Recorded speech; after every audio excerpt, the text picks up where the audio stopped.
Fantastic. So, as I mentioned really quick from the comments before, we've made a slight change. The talk that was originally scheduled for 11:30 is going to be bumped to after the break this afternoon. The online agenda should be updated shortly. They're tying into that, there's a couple issues with the website right now, and they're actively working on fixing that. And so if you try to go to it, doesn't load, give it a couple minutes, and the squirrels that are rebooting it will have probably rebooted it at that point. So for our last talk before lunch, I'd like to invite Benjamin Vick up to talk about 100 gig deployment at Comcast. I know that us at Netflix have recently deployed 100 gig. It's certainly interesting to hear how others are using it, where they can find cost efficiencies and where it makes sense from a technology perspective. So, Benjamin.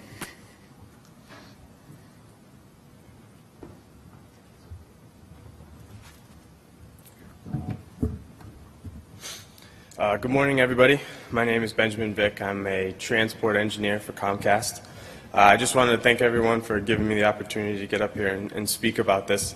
It's not every day that we get to talk about our networks in such an open forum, so I think that it's very exciting to have that opportunity to discuss it.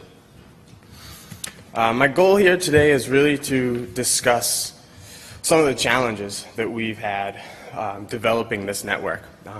It's been a long process, and it's a very large-scale network, so some of the challenges that we've been through are pretty unique. The network itself is currently made up of about 58,000 route kilometers of fiber.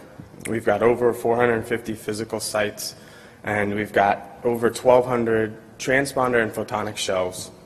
And when I look at that number, it's pretty significant in that in dealing with our equipment vendor, it's such a large-scale network that from a scalability standpoint, it almost turns into a partnership with them. This network is large enough that when we have scalability issues, they're learning those same lessons right alongside of us. It's not a situation where we can call them and say, hey, we saw this issue, and they go, yeah, we've seen that before, here's how you fix it, and so on and so forth. We're really learning these things together. The network is, it's a transport network, so I wanted to talk about the wavelength breakout. We've got, our core network is N by 100, so every core-to-core link is at least 1 by 100, if not much more than that. We still have 40 gigs that go from the core network out to the edge, and we still have a small amount of inter-regional 10 gig links. And the reason this is kind of important is that the network that we're running, it's a transport network that's a production network running 10 gig, 40 gig, and 100 gig, all in the same spectrum space. And that in and of itself leads to, some scale issues that we can get into.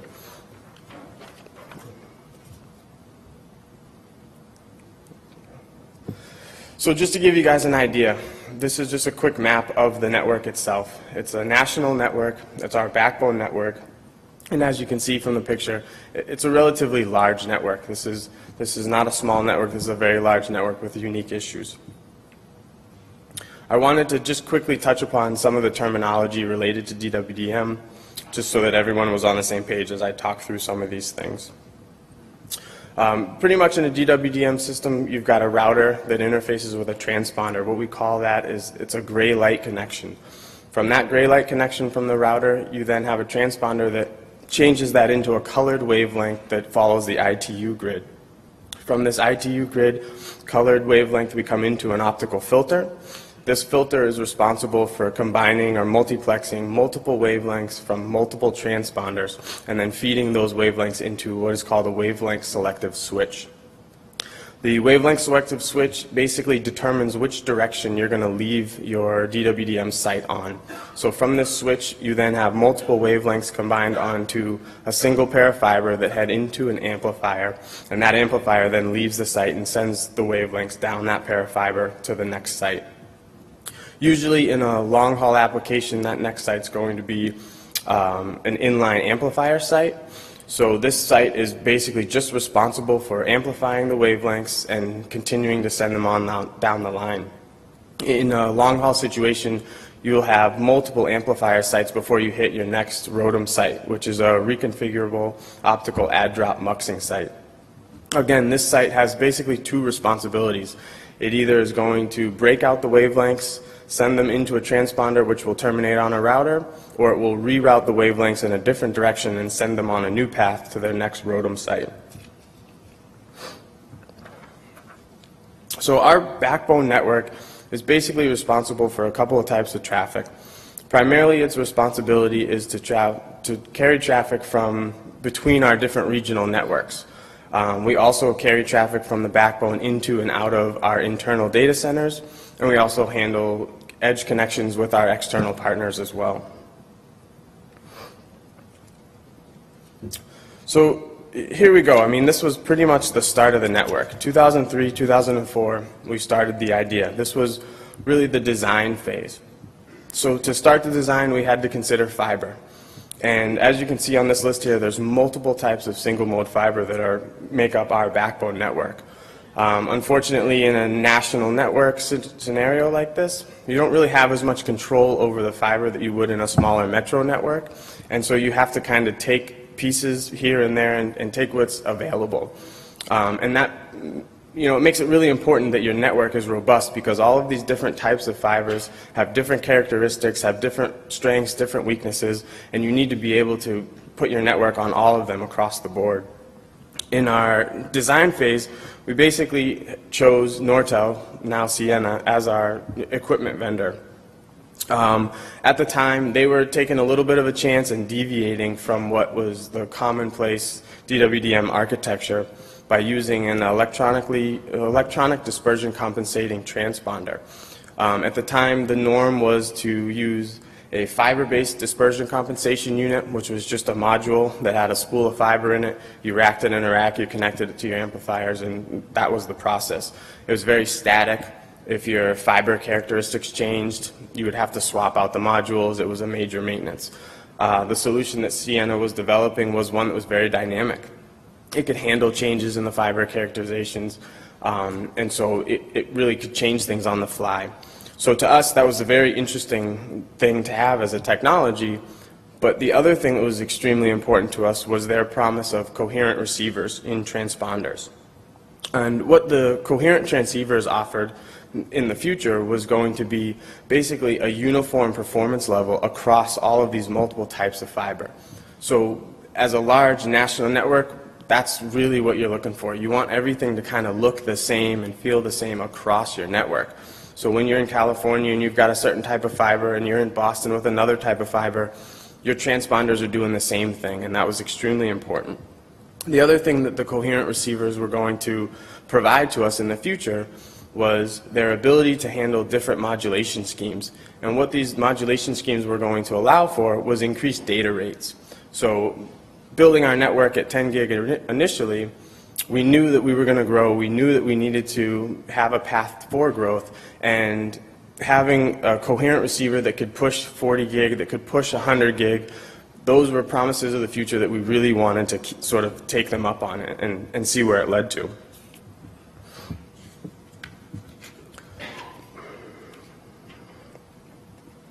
So once we had figured out what our design was going to be, we basically then needed to build it, right? So day one, the network had over 30,000 route kilometers of fiber to start. And again, this is multiple long-haul dark fiber providers, and as well as some of our own internal fiber in more of our regional local market level. Our co-location facilities were made up of three main types. We would use third-party sites for our core gateway nodes, our AMP sites, and our smaller ROADM sites. We used our own Comcast-owned facilities as our regional touch points. And then, like everyone else, we were using carrier-neutral facilities for all of our edge connections. The network at that point in time, even day one, had over 500 shelves in the network that made up the solution. So once we were done building out the full backbone, we had all of our sites fired up and ready to go, we then needed to put services on it. Day one, we started with 2x10 gig on all core-to-core links. So these are our major core sites from site to site. We also had 1x10 gig from our core into our regional networks. And while there's not as much bandwidth from our core to our regional, I would like you to think of those as kind of like a highway off-ramp. So there's not as much bandwidth there, but they're heavily utilized links because that allows us to push our data from the backbone down into these smaller regional networks. And so with that initial deployment, we sort of immediately started seeing rapid growth, and we knew quickly that it was going to be paramount that this network could scale. And so to give you an idea of why scalability was so important, I wanted to pull up this slide. So you see the two stars. One is relatively in New York. One looks like it's in Chicago. This was a core-to-core link for us. So New York to Chicago is a core link. It travels from New York up through Boston, through Canada, back down, around, and into Chicago. This core-to-core link is made up of over 30 individual spans. And so when you look at 10 gig and you say, well, 2 by 10 gig doesn't seem like it's the most amount of bandwidth out there, you have to keep in mind that for us to deliver a single 10 gig from New York to Chicago when we first built this network, it took 10 transponder cards. So day one, our initial 2 by 10 gig deployment used 20 transponder cards just for two 10 gig circuits. Quickly after deploying that 2 by 10 gig, we needed 4 by 10 gig. So you've now added an additional 20 cards to your network. Within a year of deploying that, it was time for 8 by 10 gig. So now you've got 80 transponder cards for 8 10 gig circuits. And when you get into this level of cards for this amount of circuits, you start to realize we can't continue to scale this way. With too many cards, you start introducing the possibilities of card failures. With all of the regen locations, you've got more and more fiber connections that, again, you run the risk of a hands in the plant type accident that could be a service affecting outage. And so we knew very quickly and very early on we needed a scalable solution. So we were already pushing the vendors very hard for the 40 gig implementation that they were working on. Since the electronic dispersion compensating transponders was relatively new and we were taking a chance on it, we kind of wanted to cover ourselves as well and have a plan B. So with that, what we did is we actually deployed the fiber network with the traditional fiber-based dispersion compensation modules in the network and then used the electronic dispersion compensating transponders on top of that. We actually lucked out, and it turned out that the transponders themselves worked, and they worked really well. Really, the only issue that we had with it was that the fiber-based dispersion compensating modules were hampering the performance of our transponders, and so it was something that we were going to have to deal with at a later date. When we look at a network, when we look at any of our build-outs, when we look at technology, we always kind of set a goal to future-proof things. And I mean, as anybody knows, I think it's pretty impossible to completely future-proof any network, but it's always the goal to make sure that you're in a good position, 4 or 5 years down the road. One of the things that we had initially built into the network were modules called C and L band splitters. Basically, the thinking was, if we use C-band and we fill it all up and use all of those channels, we're in a good position to simply add L-band filters in line, and we can quickly and easily add spectrum. Turned out that L-band never really materialized, and nothing really happened with it, so it was one of those things that it went unused in the network. Another future-proofing plan that we made was to target spans for Raman amplification. Basically, we were targeting our longer spans, our greater loss spans, and some of the spans that had fiber that wasn't really the greatest fiber to be using for DWDM applications. So in 2006, that really is kind of the next phase of the network for us. We start to see that it's time to go to 40 gigs, so we're making the transition. We start upgrading all of our core to be N by 40 gig at that point in time. Like I said previously, we had targeted spans for Raman amplification, and just kind of a quick aside, the biggest difference in amplification, standard amplification like an EDFA, basically amplifies your wavelengths in the same direction that they travel, And the difference between that and a Raman amplifier is that the Raman actually sends a highly amplified wavelength the opposite direction. And what this does is this causes the power levels of all the wavelengths traveling along the fiber to be increased and elevated. And that really gives you two benefits. Number one, it increases your reach. So now you can take out regens if you had them, and you can go longer distances. The other big major benefactor of that is that you the Raman amplifier increases your optical signal to noise ratio, which is basically a ratio of the noise level to the actual optical signal itself. And so the greater distance you can put between the two of those things, the easier it is for your transponders to receive the signal correctly, the less errors it causes, and the cleaner your signal is overall. So those were really two great benefits to the Raman amplifiers, and so as we targeted those spans, we really started to put them out there. Also in 2008, we were the first network to perform a 100 gig trial. And the thing that made it unique was that this was a 100 gig trial in a mixed transport environment. And what I mean by that is that this was a network that carried 10 gig waves, some 40 gig waves, and then the 100 gig wave as the trial as well. And the reason that this is important is because you need to understand that with all of these different bandwidths, all these different transponders, they're all running different modulation schemes, and those modulation schemes react differently to the nonlinear characteristics of all the fibers. And so when you've got different fibers and different modulation schemes all playing together in the same sandbox, it can make things difficult if the hardware is not capable, if the network's not designed correctly. So for us to be able to trial 100 gig in that mixed environment was a very big deal. This 100 gig trial was also more than just a proof of concept for us.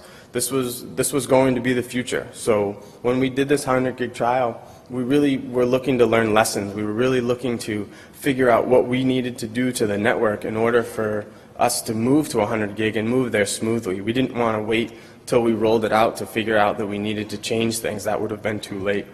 So it was a great opportunity to make sure that the network was going to be prepared for all the different changes that we needed to make to it. So our 40 gig deployment in this 2006 to 2009 timeframe, it was really broken into two phases. In 2006, we were really ready for 40 gig. However, our equipment vendor wasn't quite ready with their 40 gig transponder. And what that did is that pushed us in the direction of integrated optics. And so what integrated optics were at the time is basically there was a hardware vendor that was integrating wavelength capabilities into router interfaces. And so this allowed you to skip or bypass the transponder and go directly into your optical filter and then down on the line.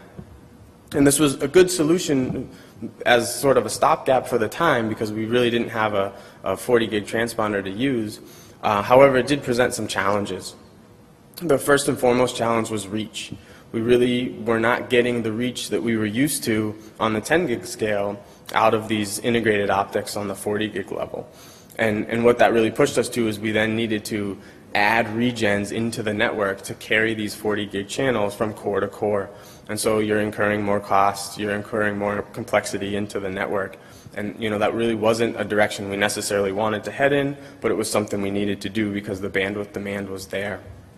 The other difficulty in adding those regens at the time is that the manufacturer of the integrated optics really was trying to do just that, integrated optics. They weren't a transport vendor, and so they really didn't have their own shelves or cards or boxes to make as regens. So we kind of had to work with them hand in hand to get those boxes created for our purposes so that we would have regens and be able to get these 40 gig links up and running, which was extremely important.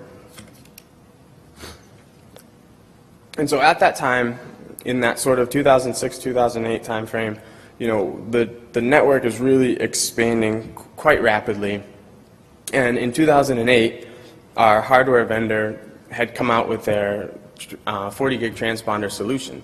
And this was a coherent receiver, 40 gig transponder, and it was basically what we had been looking for, but we were caught in a tough position because the coherent receiver was not going to work well with the fiber-based dispersion compensation we had in the network. and the integrated optics wouldn't work without them. So basically we were in a catch-22 where we needed them for the existing infrastructure, and we needed to pull the dispersion compensation modules out for the future infrastructure. So there was kind of a changing of the guard when we switched to the 40 gig transponder solution away from the integrated optics. Now, one side note I wanted to mention is that the integrated optics of 2006 are not what they are now, and so it's still a viable solution. It's still something that is on the table for us, that we look at the network and look for areas that we can integrate it back in. It's just that at that time it really wasn't quite the perfect solution that we had hoped it had been.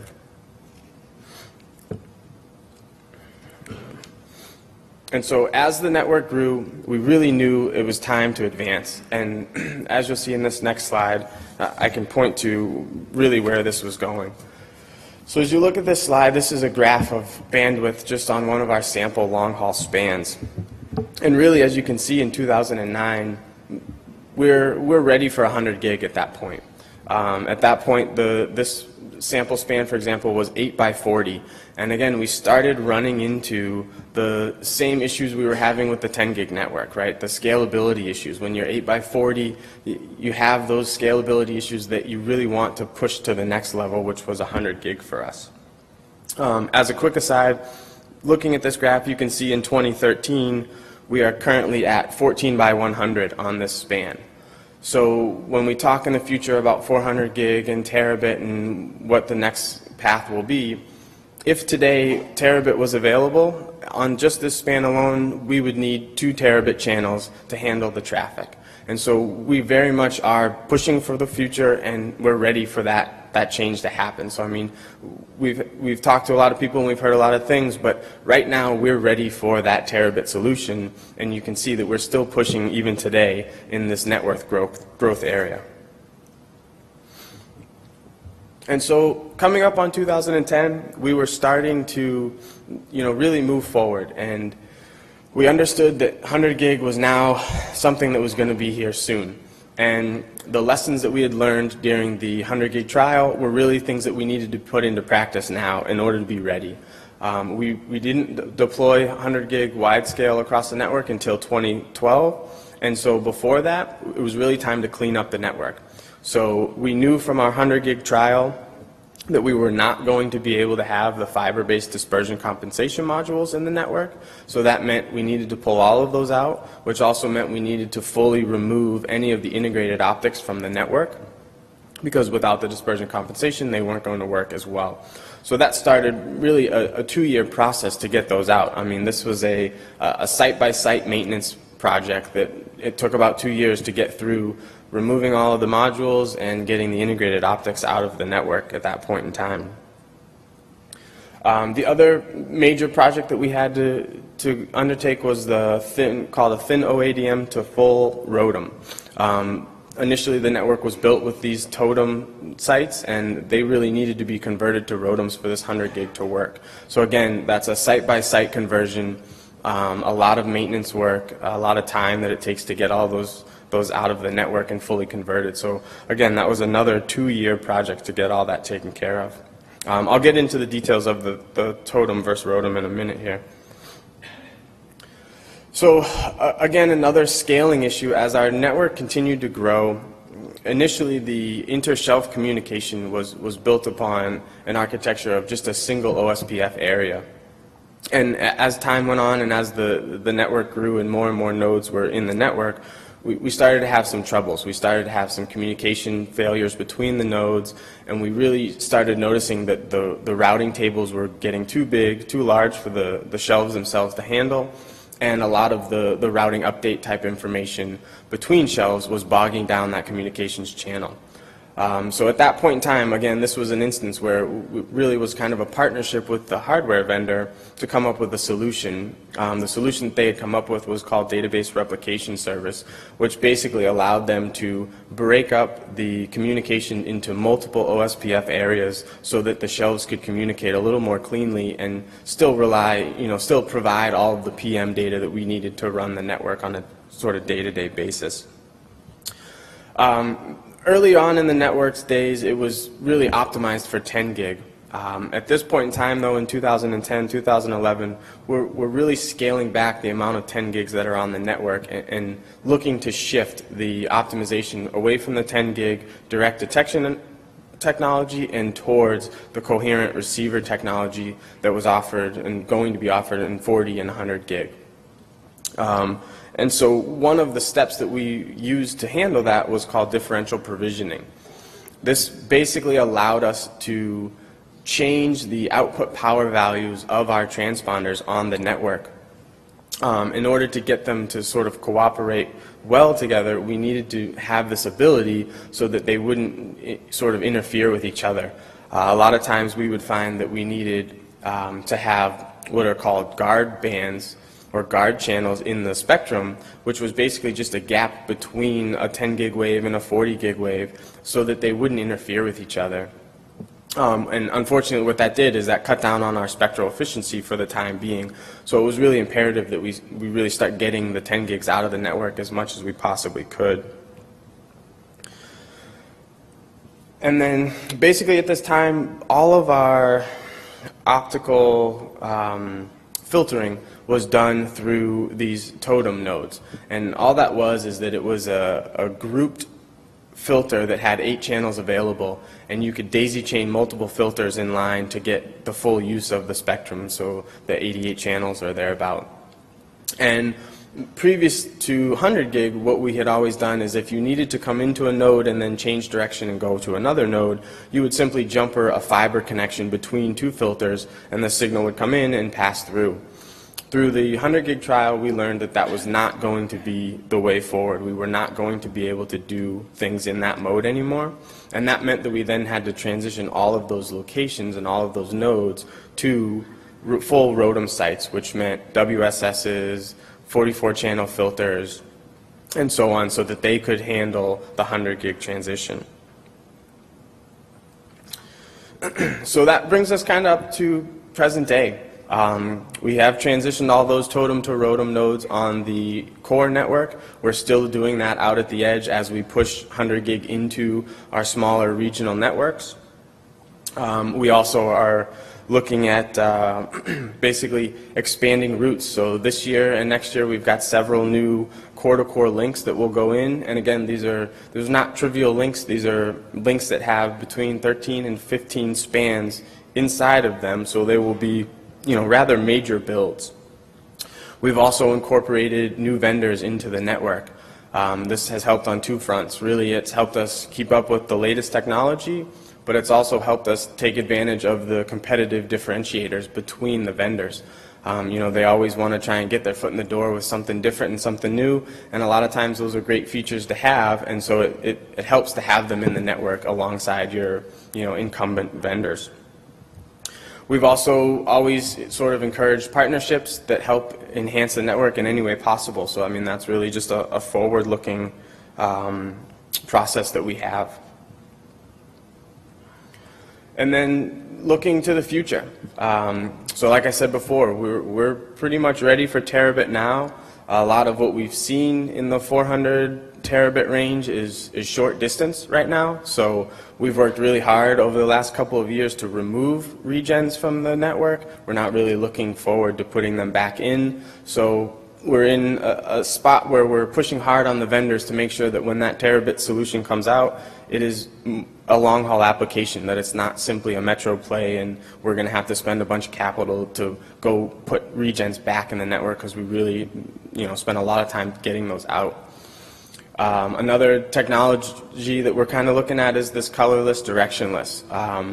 To give you a little background, colorless really, in today's DWDM architecture, you plug a transponder into a filter at a specific wavelength, and then you provision your transponder and it's set to that wavelength until you move that fiber jumper. In a colorless environment, you would be able to connect your transponder into a filter at the next available port, go back, and at a later date you can program your transponder to a wavelength, and the filter would be able to handle whatever wavelength you had programmed it for. So again, this gives you some flexibility to not have to be tied to a specific wavelength just because you're jumpered to those ports. Directionless is another similar idea where today You cable that transponder to that filter, and that filter goes out in one direction. So you know I'm going east out of this site, and that's the only way I can go unless I move that fiber jumper. Directionless gives you the ability to basically connect those jumpers and provision them at a later point in time and re-provision them at a later point in time. So again, you've been given some flexibility as to where you're pointing the wavelengths. And then the last biggest piece for the future for us has been fiber. As most people know, the fiber that is in the ground is ancient. It's very old. And we've been in many talks with fiber vendors about what they're doing, what the new fiber is going to be, what it will allow us to do. We really are, in running this national network, we're looking for reach. We want fiber that allows us to space our huts farther apart, because when we're trying to go coast to coast, we really don't want to have a hut every 80 kilometers or so. If we can double that distance or come close, that would help reduce the cost to build out this national level network. And so we're in constant communications with them, trying to figure out what their next solution would be. And so that's pretty much what I had for you guys today as far as the state of our current 100 gig network. So if anybody's got any questions, please let me know.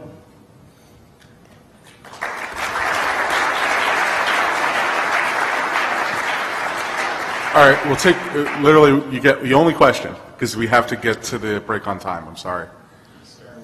But will you be here? Yeah, So Benjamin will be here for any other questions everyone has. Chris Spears, Internet 2. So from the equipment that you've deployed, it sounds like you're still on 100 gigahertz?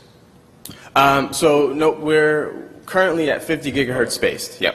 All right. I was wondering if you were, for your 1 terabit plays, you're trying to leapfrog and just go straight to gridless.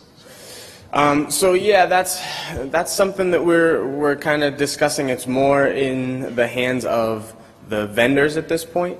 You know, it's really a decision that they're going to have to dictate to some degree to us. We're involved in the conversations, but from a technology standpoint, they can do what they can do, and when it's ready, we'll adapt to that. But yeah, I mean, certainly we've been looking at the gridless solutions and what that will entail for us.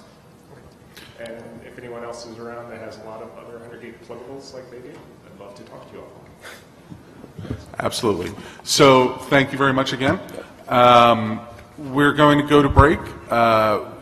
One housekeeping note, I mentioned earlier the issue with the website. They're going to take the website down during lunch. It should be back up by 12:45.